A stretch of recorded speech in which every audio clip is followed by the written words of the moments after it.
Welcome to Master the Game. I'm Juice, and today we are going to be talking about the Versatile Heritage, the Aasimar. This is a really popular Versatile Heritage. We're going to get into this, so let's get started.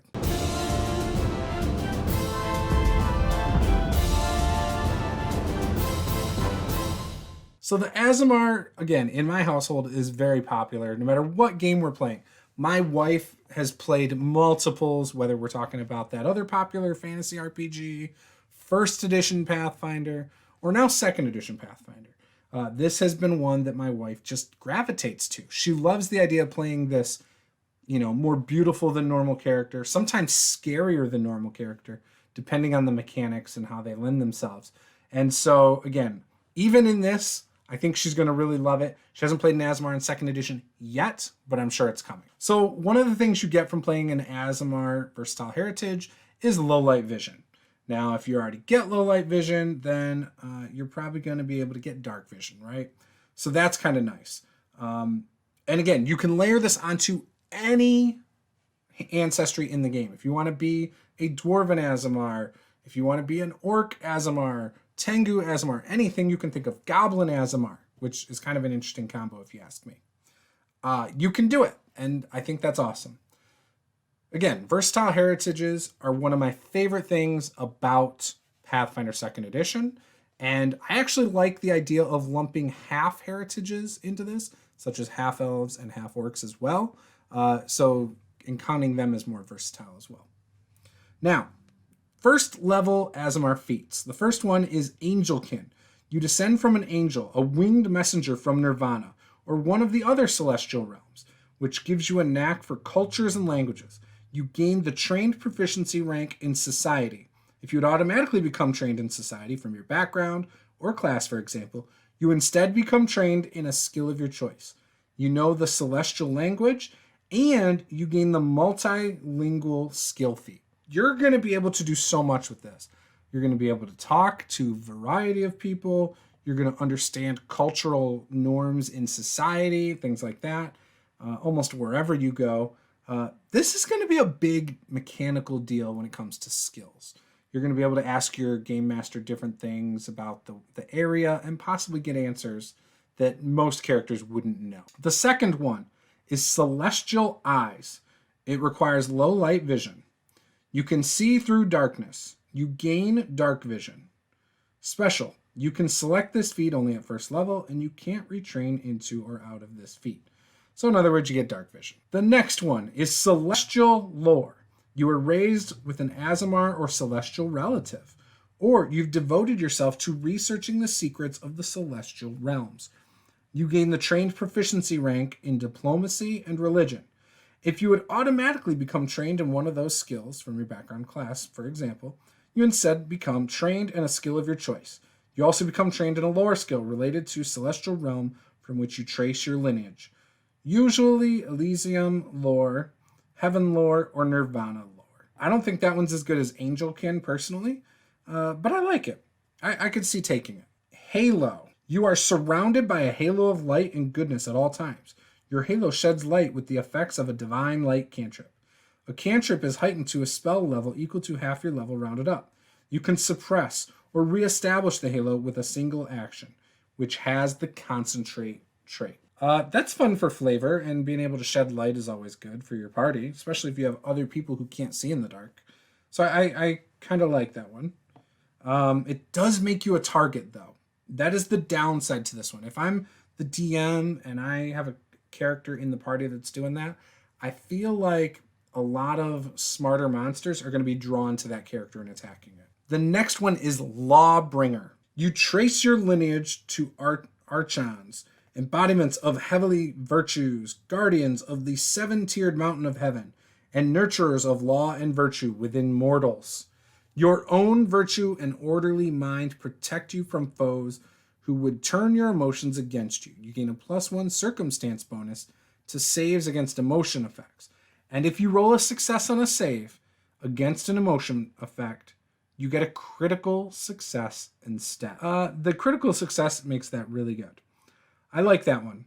I could see using that. I think having anything that can help you defensively is always good. And I think that's a good one to definitely have. The next one is Muse Touched. Your blood sings with the liberating power of the Azitas, living embodiments of freedom from the wild realm of Elysium. You gain a +1 circumstance bonus to escape. When you roll a critical failure on a check to escape, you get a failure instead. And when you roll a success, you get a critical success instead. I've never had to make an escape roll, so that's kind of interesting to me. I think I like the Lawbringer one more than Muse Touched, personally. So let's get into the 5th level ones. This one is Blessed Blood. Your freshly spilled blood is sanctified, and ingesting it causes effects similar to those of holy water. Kind of weird. Whenever a fiend, undead, or creature with a weakness to good damage drinks your blood, or deals piercing or slashing damage to you with jaws, fangs, or a similar attack, that creature takes 1d6 good damage. You gain a +4 circumstance bonus to crafting checks to craft holy water using your own blood as one of the ingredients. I really like this. If you know you're going up against things that are going to be attacking you, biting at you, especially fiends, things like that, then having that 1d6 damage against them, I think is pretty big. And then being able to craft holy water with a +4 circumstance bonus, huge. I think that's awesome. So I would definitely want to take that. I think that's a really, really advantageous feat to have for you. The next one is Celestial Resistance. Your growing connection to your celestial forebears has granted you one of their resistances as well. Choose one of the following energy damage types: acid, cold, electricity, fire, or sonic. You gain resistance 5 to that damage type. That's huge. Though you can choose any of these energy damage types, the damage type typically matches a celestial associated with your bloodline. For instance, an Angelkin might choose resistance to cold or fire, with a Cassian forebear resistance to fire, with a Belize forebear or resistance to sonic, with a Coral forebear. I really like this. Resistance 5 is a big deal. Being able to take 5 damage off of attacks against you, I really like. The next one is Imperial Blessing. You can call forth a benediction upon your allies. Whether you pray to a deity of the celestial realms or just find the power within yourself, you can cast Bless once per day as a 1st level divine innate spell. That's all right. Bless is a good spell to have. I don't know if it's worth the feat. I would probably take the resistance, but that's just me. Or Blessed Blood. So I kind of like the resistance and the Blessed Blood more than Imperial. And I think it's going to depend on your campaign as to what would be better to take, right? If you know you're going to be fighting a bunch of fiends and evil creatures, probably take Blessed Blood, right? If you know you're going to be playing a normal campaign that probably has lots of spellcasters or elemental types, probably do the Celestial Resistance. Now, let's get on to 9th level. The first one is Angelic Magic. This has a prerequisite of Angelkin. You can tap into the magic of angels that runs through your blood. You can cast humanoid form and remove fear, each once per day as 2nd level divine innate spells. Arshan Magic. Prerequisites Lawbringer. You can tap into the heavenly magic that is your birthright. You can cast Continual Flame and Shield Other, each once per day as 2nd level divine innate spells. I kind of like that one more than the Angelic Magic. Azada Magic. This requires Muse Touched. Your lineage traces back to the realm of Elysium, and you can harness its magic using this connection. You can cast Glitter Dust and remove paralysis, each once per day. So again, I like the Arshan Magic one. I think that's the best one so far. Of those 3, I think it's the best. The next one is Celestial Wings. This is 2 actions, and you can do this once per day. With effort, you can call forth magical wings from your back, similar in appearance to those of your celestial forebears. These wings remain for 10 minutes. You gain a fly speed equal to your speed while you've manifested your wings. They only last for 10 minutes, but I think that's well worth it still. And the last one at 9th level is Divine Countermeasures. You studied your celestial heritage with the intent of better defending yourself and you've found that your techniques are equally powerful against celestials, fiends, and other divine entities. You gain a +1 circumstance bonus to all saving throws against divine effects.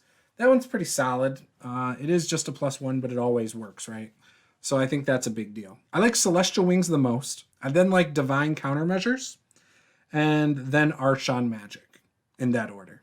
As for the other two, the Angelic and Azada, to me, those just aren't as good as the other three that I selected. 13th level, Aasimar's Mercy. Your celestial powers allow you to remove lesser afflictions with ease. Each day, you can cast 2 4th level divine innate spells. You can choose from the following spells each time you cast: remove curse, remove disease, and neutralize poison. That's good. I like this one. And this removes the need to select, the Azada magic, which has remove paralysis, right? Actually, no, it doesn't. It does not remove that. So I really like this one. It's going to give you the ability to keep your party going with less negative effects, right? The next one, Celestial Strikes. Your connection to good arms all your attacks against forces of evil.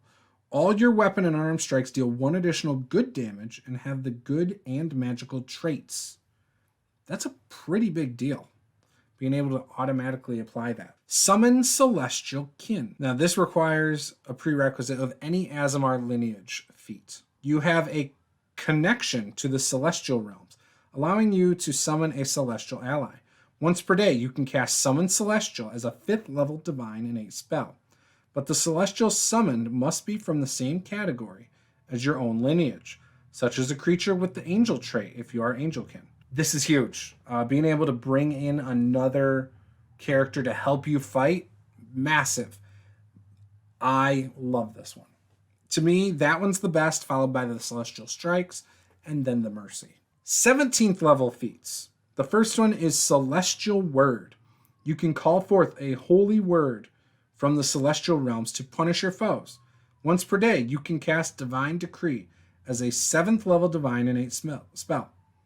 You must choose good for the spell's alignment, and you can cast the spell regardless of whether you worship a deity or what their alignment is. And the last one is Eternal Wings. So this requires Celestial Wings. Your wings are now a permanent part of your body. You gain the effects of a celestial wings at all times, rather than just once per day for 10 minutes. Wow. Okay, so now you get wings forever, right? Being able to fly again, like I said, is awesome. Now this is when you get really high in level, though. So there's going to be things that can really wreck you. But I think being able to do this is well worth it. So in Aasimar, a lot of ways to play it. I think the most natural thing that it fits is playing a good champion, right? For me, that's the ideal Aasimar right there. As for your ancestry, you can never be wrong going human. I think humans are always good. I think playing something that's going to be a good frontline character for this is the way to go. You could also see playing it as a cleric, obviously, and some other things like that. But again, I would love to hear what you would play the Aasimar as. What would you layer this onto?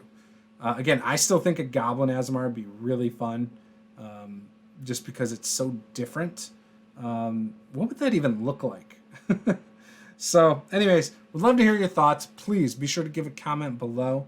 This was Master the Game. I am Juice. Game on.